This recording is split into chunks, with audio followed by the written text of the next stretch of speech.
इंसाफ की आवाज़ news channel में आपका स्वागत है। जुल्म के खिलाफ देखते रहिए इंसाफ की आवाज़ न्यूज़ चैनल। शहर में सही मानों में हम लोग जमीन पर इलेक्शन लड़ रहे हैं। मैं बार बार बोल रहा हूँ, पक्का एरिया और कच्चा एरिया दोनों तरफ जो है लोग तब्दीली चाहते हैं। ये बिल्कुल एक लोगों के जहन में एक बात बैठ गई है कि ये शहर में 25 सालों में जो हालात हैं, और सबसे अच्छी बात ये है इस इलेक्शन में हमको कैंपेनिंग करने में कि हमको लोगों को बहुत तफसील से समझाना नहीं पड़ रहा है। क्योंकि कभी कभी ऐसा होता है कि काम काज होता है तो हम उसमें कोई नुक्स निकालते हैं, कुछ बोलते हैं ये ऐसा है वैसा है, तफसील से समझाते हैं। मगर जब लोग खुली आंखों से हालात देख लेते हैं तो उन्हें समझाना नहीं पड़ता।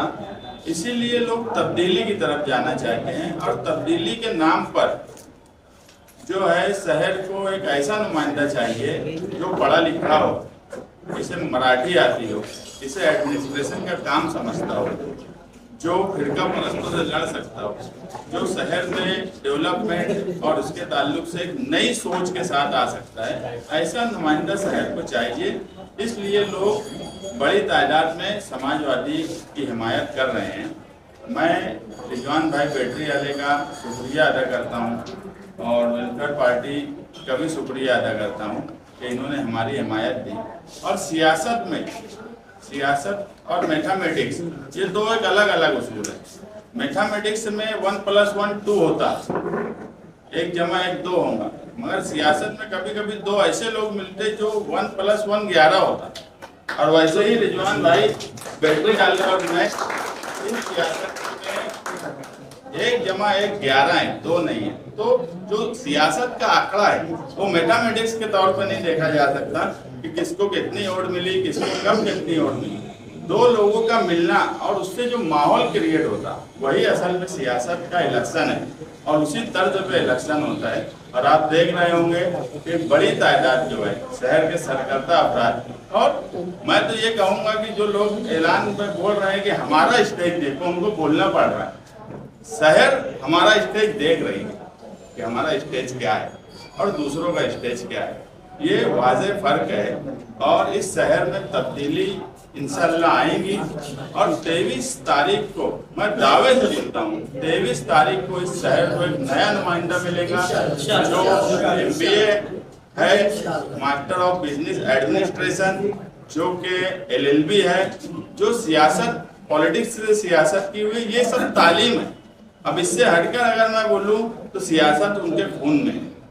एडमिनिस्ट्रेशन का काम कारपोरेटर से लेके अपोजिशन लीडर तक तजुर्बा है। तो ऐसे तजुर्बेकार लीडर की आज शहर को जरूरत है। जिस हिसाब से शहर का हाल हो गया है, और जो 70% आबादी के साथ नाइंसाफी हुई है, वो इंसाफ इसको मिलना चाहिए। और इस मर्तबा अगर इस शहर ने शान हिंद को नुमाइंदा बनाया तो मैं यही बोलूंगा कि हम इस मर्तबा सूद के साथ वसूली करने की तरफ जाएंगे इंशाल्लाह। आप तब्दीली की बात कर रहे हैं, सामने वाले मुतमईन है, कहीं आप धोखा ना खा जाए। सामने वाले धोखा खा रहे हैं, मुतमईन रहिए। इलेक्शन के ऐलान के बाद से शहर में घूम रही हूँ और शहर में तब्दीली की एक लहर है। और रिजवान भाई जैसे लोग, वो जो सियासी तौर पे किसी के साथ झुके हुए नहीं रहते, वो अवामी मुफाद के लिए काम करते हैं। ऐसे और वेलफेयर पार्टी ऑफ इंडिया के अरकान जो मुसलसल सिर्फ खिदमत खल्क के लिए काम करते हैं, अवामी मुद्दों को उठाते हैं, या कहना चाहिए किसी सियासी पार्टी या शख्स के दबाव में नहीं रहते, बेबाकी से अपनी बातों को लोगों के सामने रखते हैं।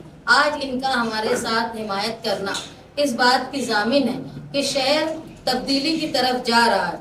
ऐसी तब्दीली जो शहर को तरक्की दिलाए, पढ़ी लिखी समझदार सियासी सूझबूझ वाली। जैसा मैंने कहा कि सियासी सूझबूझ की कमी से अगर कोई नुमाइंदा आता है सियासत में और उसको इक़्तिदार या पोस्ट मिल जाती है तो एजेंट राज की शुरुआत हो जाती है। जैसे आप मालेगांव शहर में देखेंगे कि जब से सियासी लोगों का नुमाइंदा बनना साथी निहाल अहमद साहब के पास से बंद हुआ, तब से वर्कर सियासी खत्म हो गए और हर चीज़ में जन्म दाखिले से लेके हर कागज़ के लिए एजेंट लगते हैं। तो ये सियासत का सवाल हुआ है। मालेगांव शहर में बुनियादी सहूलत के लिए लोग परेशान हैं। जो शराइत रिजवान भाई ने रखी, यकीनन इसी शराइत पर इसी अज़्म के साथ हम लोग इलेक्शन लड़ रहे हैं, इसलिए हमारे लिए वो उनको मानना, उस पर सोचना कोई सवाल ही नहीं था। हमारी खुद का आज़्म ये है कि मालेगांव शहर के मुस्तकबिल के लिए, बेहतर मुस्तकबिल के लिए, अमन के लिए, और इस शहर से मंशियात, गुंडागर्दी और जो सियासत कर रहे हैं लोग मजहब के नाम पर, शहर ये समझ रहा है कि वो कहीं ना कहीं फिरका परस्तों के आलेकार हैं, और ये समझते हुए ऐसे समझदार लोग जो आवाम के बारे में सोचते हैं, उन्होंने हमारी हिमायत की। मैं इनकी शुक्रगुजार हूँ और ये मानती हूँ मैं कि शहर तब्दीली की तरफ जा रहा है।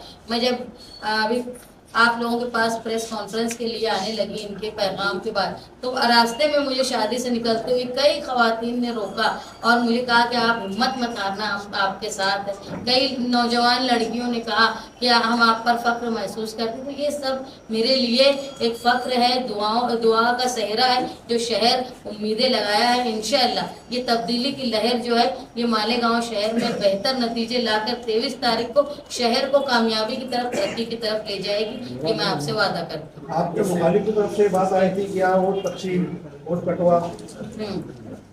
ऐसा है कि दोनों स्टेज पे आप देख लो उनके पास कोई मुद्दे नहीं, कि किसी ने 10 साल इक़्तिदार किया है, किसी ने 15 साल किया और कारपोरेशन में 3 टर्म है। उनके पास एक दूसरे को गाली देना या किसी पर तनकीद करने के अलावा एक ऐसा काम नहीं जो बता पाए कि हमने खुद किया, तो सब बिला वजह की फजूल बात करेंगे। इससे क्या लगता है इससे इस पर आदमी को फायदा होगा या नुकसान? ये बात कर लेंगे, मैं भी बहुत चाहती हूँ जवाब देना। उसमें तो अकबर साहब का मामला ऐसा है, आप मीडिया गवाह है, शहरियान गवाह है। 10 साल पहले उन्होंने यहाँ पे स्कूल और दवाखाना बना रहे थे, अभी फिर वादों की खैरात बांटने के लिए चले आए हैं। तो ये मालेगांव शहर की आवाम कब तक वादों की खैरात लेंगी? अब जमीन पे लड़ने वाले सब अल्हम्दुलिल्लाह इकट्ठा हो चुके हैं। अल्लाह ने चाहा तो आपने देखा अभी लोकसभा, धुलिया लोकसभा इलेक्शन, जो इतना बड़े ओहदे पे रहे हुआ खासदार आवाम ने धूल चटा दी। हमें शहरियान से उम्मीद है कि ये अपने आप को बहुत बड़े लीडर कहलाने वाले आवाम इन्हें इनका रास्ता जरूर बताएंगे। मैं मसरूफियत की वजह से उनकी तकरीर नहीं सुन पाई, लेकिन जो थोड़ी बहुत मुझे सुनाई दिया उसमें उन्होंने ये बताया कि उन्होंने अपने इलाके में क्या काम किया, जो लोगों के जरिए मैंने थोड़ा सुना समझा। वो ये नहीं बता पाए कि उनके नुमाइंदे ने मालेगांव शहर में क्या काम किया। इसलिए मुझे लगता है कि जो आज नुमाइंदे यहाँ थे उनके लिए फिक्र की बात है कि उन्होंने कोई ऐसा काम नहीं किया जो लीडर उनके लिए वोट भी मांग सके। उन्होंने तेलंगाना की बात बताई, मालेगांव की कोई बात ही नहीं की। आप बता रहे हैं तो मैं यही बता रही, कोई काम ऐसा उन्होंने नहीं किया कि उनके लिए वो वोट मांगने की भी हिम्मत कर पाए। और हम लोग ये पूरी उम्मीद से है, और ये शहर देख रहा है, चाहे कच्चे इलाके में लोग ख़वातीन, मर्द, नौजवान मिलते हैं तो बोलते हैं हम आपके साथ हैं। पक्के इलाकों में बड़ी तादाद में लोग घरों में बुलाकर बोलते। तो इलेक्शन जो हम हैं वो पक्के इलाकों में भी लड़ रहे हैं, कच्चे इलाकों में भी लड़ रहे हैं। और मेरे मुखालिफिन को आप देखेंगे तो कोई पक्के इलाकों में हमसे लड़ रहा है तो कोई कच्चे इलाकों में हमसे लड़ रहा है, लेकिन दोनों कोई पक्के इलाके में है तो कोई कच्चे इलाके में, हम ही है जो दोनों तरफ इलेक्शन लड़ रहे हैं। कल जो है रजा चौक पर जो जलसा है वहाँ हम दस्तूर का प्रिम्बल बड़ा लगाकर वो जलसा लेने वाले हैं, क्योंकि कोई ये कहता है कि कटोगे तो बटोगे, मगर समाजवादी का नारा है कि जुड़ेंगे तो जीतेंगे। और शान हिंद जो है ये इंडिया अलायंस की उम्मीदवार है। मैं आपको फिर एक बार बता दूं, इंडिया अलायंस महाविकास आघाड़ी की उम्मीदवार शान हिंद है। इंडिया अलायंस की तमाम ही पार्टियां, कल तक बहुत से लोगों ने हमको हिमायत दे दी है, बकिया भी उम्मीद जो पार्टियां हैं वो भी हमको हिमायत देने वाली है। और कल जो रजा चौक का जलसा होने वाला है वो इंडिया अलायंस की तमाम ही पार्टियों के झंडे के साथ होने वाला है, और वहाँ दस्तूर का प्रिम्बल लगाएंगे। और हम यही चाहते हैं कि मजहब के नाम से किसी भी जमहूरी मुल्क में सियासत नहीं होना चाहिए। और योगी और अकबरुद्दीन जैसे लोगों की बात कभी सेकुलर आदमी नहीं सुनता। और मालेगांव शहर कभी मजहबी शहर नहीं, मजहबी शहर रहा है, मजहब के ऊपर बहुत अमल करता है, मगर शिद्दत पसंदी मालेगांव शहर में नहीं है। और इसीलिए हम दस्तूर को हाथ में लेकर कल दस्तूर का प्रिम्बल लगाकर प्रजा चौक में इंडिया अलायंस का एक शानदार जलसा करने वाले हैं। आपके बोलने के हिसाब से इन मुकामी कांग्रेस उनको छोड़ मैंने दो। इंडिया अलायंस की पार्टी अब आओ ना, कल झंडा देखो ना किसका किसका लगा है। आज तो कल रखो, अब आज ही पूछेंगे। के साथ साथ एजेंसी आइन सर इनका इस्तेमाल वेलफेयर पार्टी ऑफ इंडिया इनके भैया इसी रहने दो, आप बताना हमारे टूले दिख रहा है।